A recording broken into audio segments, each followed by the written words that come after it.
absolutely clear that I would only support this if it's the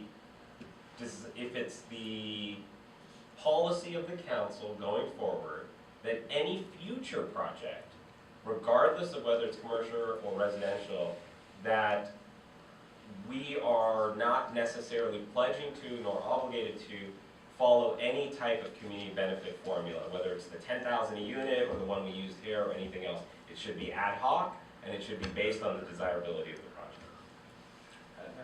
Before I could have like some comments on. And we may need to tease that out, yeah. We're allowed to discuss, that's what we're here for. And maybe the process of developing a community benefit system.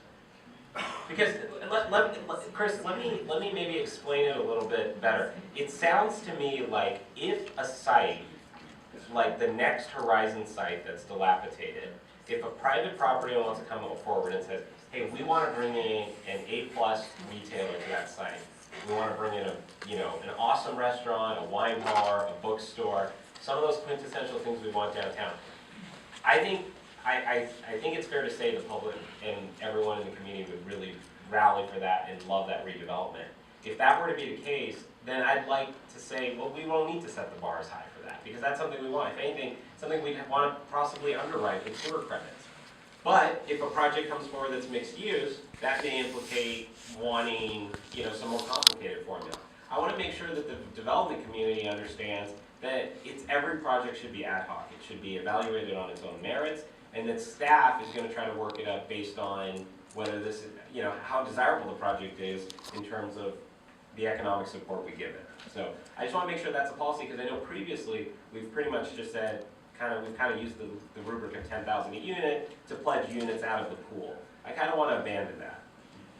And I'm being told that the amount is an ad hoc number. The $10,000 a unit was based on a study that we had done when the plan was adopted, which showed that was an acceptable number. But obviously, if it is ad hoc, and the direction at a future date is to tell staff to get something either better or not, then we can certainly do that. So my motion would be abandon the use of that number. Can I just offer one additional comment, which is that the plan actually says, it's ad hoc, but then it goes on to say, so far as possible, the city shall uniformly apply the community benefit requirement such that the community benefits required are proportionate to the amount of density obtained and the time period that is made available to the project. So there's an intent in the plan that it be somewhat uniform, but that doesn't mean you can't change,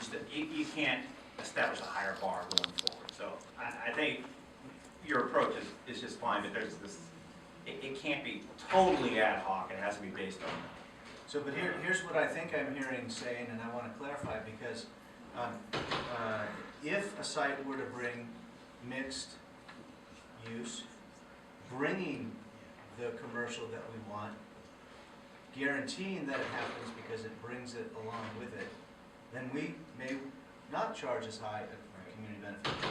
Likewise, if another project comes along that is 100% residential, that doesn't have a wow factor or whatever, that we may charge more than $10,000 because it doesn't add to what we want to see in downtown, and therefore we may charge more. I don't know that we solidified a rubric, but rather give direction as to what we want to see. And I think what we want to see are restaurants, pedestrian friendly. So I'll go so far as to say that retail that is pedestrian friendly is more advantageous and desirable than retail that is not pedestrian friendly.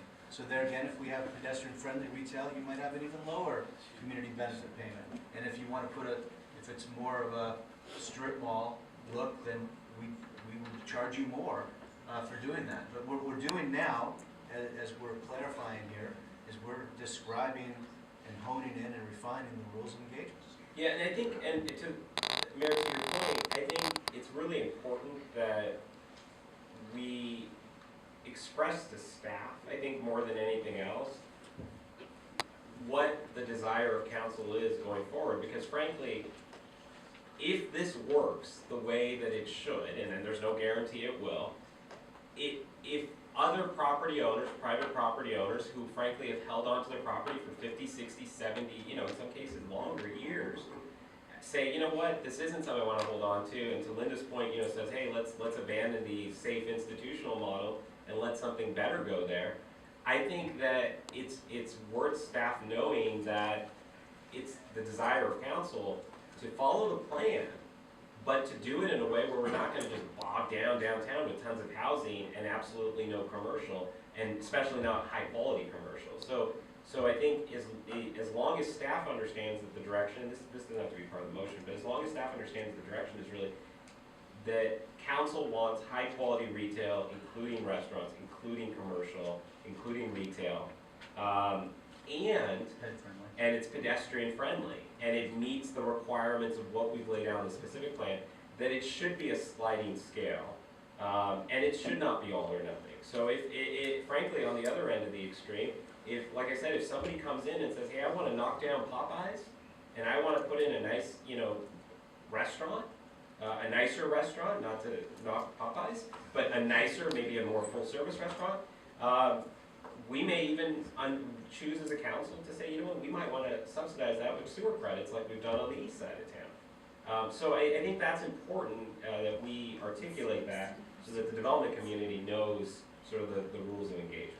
Mr. Mayor, can Ms. Smith make a comment, and then I'd like to follow up with. So just real briefly, duly know that Mayor or Vice Mayor could, so when staff engages with development proposals in the downtown, we look past the number and we look towards what your goals are.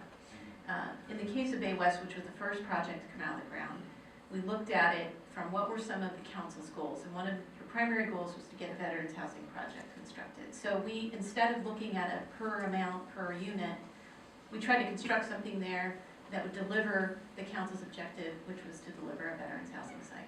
So I think that's a good example of the amount of flexibility that we provided. This is actually the first project that we've sort of applied this dollar metric to in this instance, and it came out of looking around at what could we ask them to do to better the downtown. So the whole point of the fund for community benefit is to go into a downtown fund that then helps us make capital improvements around the downtown. So it's not money that just comes into the general fund and then is expended for operational purposes. It goes towards capital improvements or programming the downtown or doing something to help the downtown.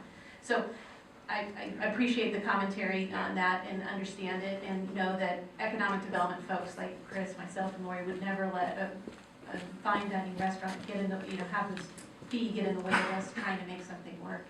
And we would bring back to you something that we knew could work in pencil, and if it made sense for you guys.